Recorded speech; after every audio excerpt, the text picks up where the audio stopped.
Triple love present कहानी सपने वाला किस। ये उस समय की बात है जब आकृति एसएससी एग्जाम की तैयारी कर रही थी। उसकी एसएससी की क्लास के बाद बैंकिंग की क्लास होती थी और इस बैंकिंग की क्लास में उसकी क्रश थी।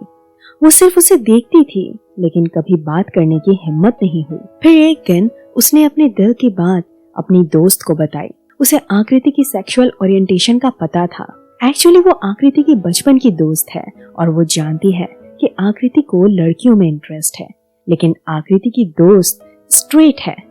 एक दिन आकृति की दोस्त ने उससे पूछा, आखिर क्या नाम है उस लड़की का?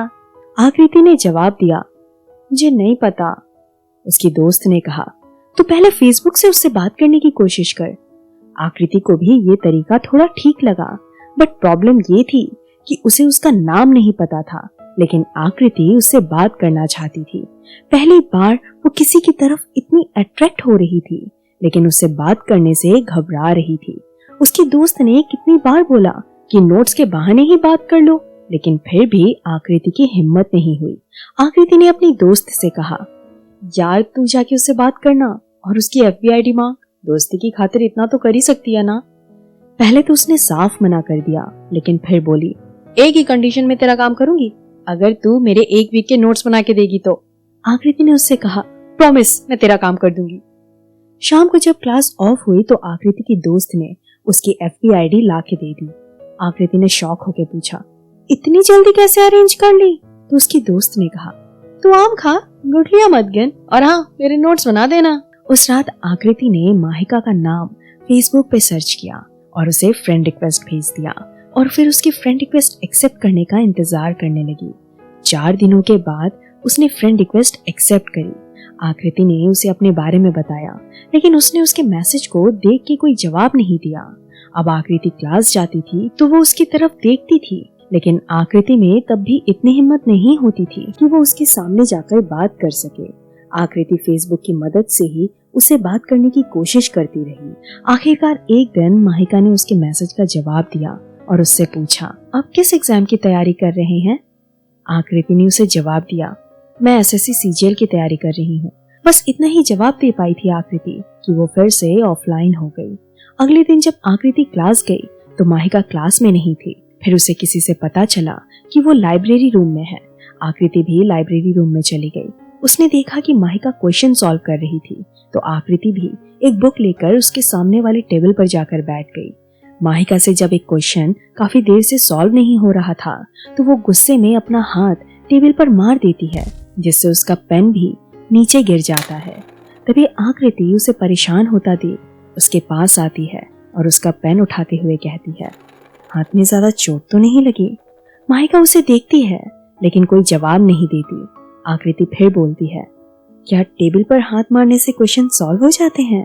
माहिका बिना कुछ बोले वहां से चली जाती है। घर पहुंचकर आकृति फेसबुक पे माहिका को मैसेज करती है, हाथ में पेन तो नहीं हो रहा है ना? माहिका जवाब देती है, सॉरी। आकृति रिप्लाई करती है, चोट आपको लगी है और सॉरी मुझे बोल रही हैं? माहिका जवाब देती है, सॉरी इसलिए क्योंकि मैं आपसे सही से पेश नहीं आई और मुझे चोट नहीं लगी थी। एक्चुअली एक क्वेश्चन कब से सॉल्व करने की कोशिश कर रही थी लेकिन हो ही नहीं रहा था और मुझे गुस्सा आ गया। आकृति पूछती है, किस सब्जेक्ट का क्वेश्चन था? माहिका आंसर करती है, रीजनिंग। आकृति बोलती है, अरे वाह रीजनिंग, मेरी बहुत अच्छी कमांड है उस पे, अगर तुम चाहो तो मैं इसमें तुम्हारी हेल्प कर सकती हूँ। उस दिन के बाद से वो दोनों क्लास के बाद रोज मिलते और साथ में स्टडी करते। एक दिन जब वो लाइब्रेरी में साथ में स्टडी कर रहे थे तब माहिका आकृति के पास रखी बुक को उठाती है। तभी आकृति भी उस बुक को उठाने जाती है, जिससे आकृति का हाथ माहिका के हाथ से टच हो जाता है। तब आकृति तुरंत अपने हाथ को हटा लेती है। तब माहिका उसे नजाकत से देखती है और बोलती है, आकृति तुम मेरे पास होते हुए भी मेरे पास क्यों नहीं होती हो? क्यों मुझसे दूर भागती हो? आकृति उससे नजरें चुराते हुए टूटे फूटे शब्दों में बोलती है, वो एक्चुअली मतलब नहीं ऐसा कुछ भी नहीं है। माहिका आकृति की नर्वसनेस समझ जाती है। फिर धीरे से उसके चेहरे पर अपना हाथ रखकर उसका चेहरा अपनी ओर घुमाती है और उसकी आंखों में देखते हुए कहती है, आकृति जो भी बात है दिल में बोल दो। आखिर तुम मुझसे इतना क्यों घबराती हो, क्यों इतनी फॉर्मेलिटी करती हो? आकृति अपनी नजरें सामने दीवार की ओर करते हुए कहती है, नहीं पता माहिका, बस इतना जानती हूँ, मैं तुम्हें खोना नहीं चाहती। मैं नहीं चाहती कि मुझसे ऐसी कोई गलती हो जाए जिससे तुम मुझसे बात करना बंद कर दो या मुझसे दूर हो जाओ। माहिका अपने दोनों हाथों से आकृति के चेहरे को थामती है और उसकी ओर देखते हुए कहती है, ऐसा कभी नहीं होगा, मैं तुमसे कभी दूर नहीं जाऊंगी। पहली बार किसी ऐसे इंसान से मिली हूँ जिसके साथ वक्त का पता ही नहीं चलता, जिसके साथ मुझे सुकून मिलता है। शाम ढलने को आई थी। लाइब्रेरी में उन दोनों के अलावा और कोई भी नहीं था। माहिका की बात सुनकर आकृति उसके चेहरे की ओर देखती है और अब उनकी बातें आंखों ही आंखों में होने लगी थी, क्योंकि उनके लबों पर कोई शब्द नहीं थे। पूरा समा खामोश था, इतना शांत था कि सिर्फ दोनों की तेज धड़कनें ही सुनाई दे रही थी। धीरे धीरे आकृति माहिका के और करीब चली जाती है। वो खुद को उसके इतना पास पाती है कि उसकी गर्म सांसें तक उसे महसूस हो रही थी।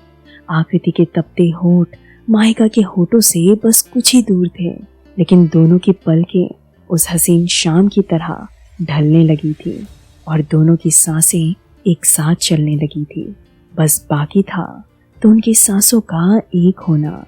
उस आलम में डूबती आकृति के हाथों ने जब माहिका के गालों को छुआ तो माहिका की धड़कनें और तेज हो गई। तभी लाइब्रेरियन ने दरवाजे पर नॉक करते हुए कहा, लाइब्रेरी बंद होने का टाइम हो गया है, जो भी स्टूडेंट अंदर हैं वो बाहर आ जाएं, वरना लाइब्रेरी का डोर बाहर से लॉक कर दिया जाएगा। लाइब्रेरियन की आवाज सुनकर दोनों थोड़ा डर जाते हैं और माहिका बिना कुछ बोले अपनी बुक्स लेके वहां से चली जाती है। आकृति को लगता है कि माहिका उससे नाराज हो गई है। वो रास्ते भर परेशान रहती है और सोचती है कि शायद माहिका उससे बात ना करे। नेक्स्ट डे टीचर्स डे था, सो कोचिंग में बैंकिंग और एसएससी के स्टूडेंट्स दोनों साथ में सेलिब्रेट कर रहे थे। आकृति का जाने का बिल्कुल भी मन नहीं था, लेकिन अपनी दोस्त की जिद के पीछे उसे पार्टी में जाना पड़ा। उसके दिमाग में तो सिर्फ माहिका ही चल रही थी और उसे डर भी था कि वो माहिका को कैसे फेस करेगी। आकृति को अजीब सी फीलिंग्स हो रही थी। वो माहिका को फेस नहीं करना चाहती थी, लेकिन नजरें उसी को ढूंढ रही थी। उसकी नजरों ने पूरे हॉल को स्कैन कर लिया, लेकिन माहिका नजर नहीं आई। अब वो और भी श्योर हो गई थी कि माहिका उससे नाराज है और अब उससे कभी भी बात नहीं करेगी। आकृति मन ही मन उदास हो जाती है और हॉल से निकलकर बाहर चली जाती है और लाइब्रेरी में जाके अकेले बैठ जाती है और टेबल पर हेड डाउन करके माहिका के बारे में सोच रही होती है। इतने में कब उसकी आंख लग जाती है उसे पता ही नहीं होता। तभी उसे एक सपना आता है कि माहिका उसके पास आती है और उसके कानों में बोलती है, आई लव यू, और उसके गालों पर किस करती है। आकृति नींद में ही मुस्कुरा देती है।